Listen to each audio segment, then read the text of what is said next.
আমার কাছেও পরিষ্কার নয় ঠিক, তবে এ বিষয়ে যারা তদন্ত করছেন তারা বোধহয় ভালো এই প্রশ্নটার উত্তর ভালোভাবে দিতে পারবেন। তো আমি শুধু এটুকুই বলবো যে আমি 4 ডিসেম্বর 2024-এ দায়িত্বপ্রাপ্ত হবার পরে প্রশাসনের সর্বোচ্চ পর্যায় থেকে মানে কোনো প্রকার সহযোগিতা করা হয়নি যে আমি কোনো স্বাভাবিক কাজকর্ম করতে পারি, সেটা প্রশাসনিক বা আর্থিক। এবং আপনারা হয়তো জেনে থাকবেন যে একটা ইমার্জেন্সি সিন্ডিকেট করে আমার যে দায়িত্ব কর্তব্যের একটা নীতিমালা ছিল সেটাও বাতিল ঘোষণা করা হয়। ফলে আমি আসলে জানি, এখনও পর্যন্ত আমার কাছে স্বচ্ছ ধারণা নেই যে কি সমস্যার কারণে আমাকে অব্যাহতি দেওয়ার কথা বলা হলো। তা আমি মনে করি যদি সরকার মনে করে আমাকে যদি আত্মপক্ষ সমর্থনের সুযোগ দেওয়া হতো বা আমাকে যদি আগে থেকেই বলা হতো, আমি হয়তো নিজেই পদত্যাগ করতাম, আমাকে অব্যাহতি দেওয়ার প্রয়োজন হতো না। তো এ বিষয়ে আমার কোনো বক্তব্য নেই। সরকার যদি মনে করে এটা অধিকতর তদন্ত করে প্রয়োজনীয় ব্যবস্থা নিতে পারে।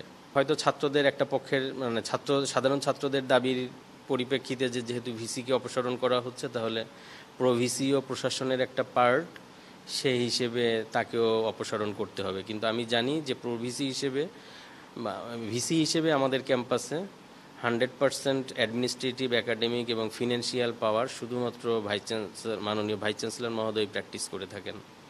ফলে এ বিষয়ে আমার সংশ্লিষ্টতা আমি অন্তত খুঁজে পাচ্ছি না।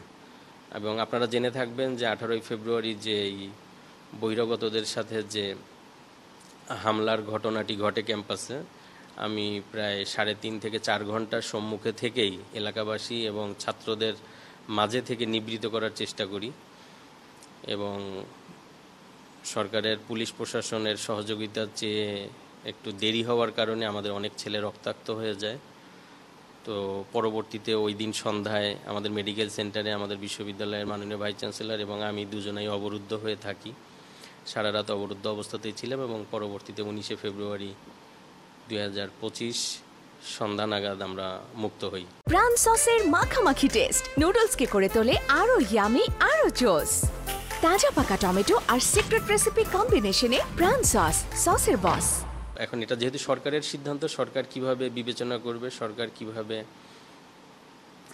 ক্যাম্পাসের পরিবেশ স্বাভাবিক রাখবে, এ বিষয়ে সরকার প্রয়োজনীয় চিন্তাভাবনা করতেই পারে, এটা সরকারের এখতিয়ার।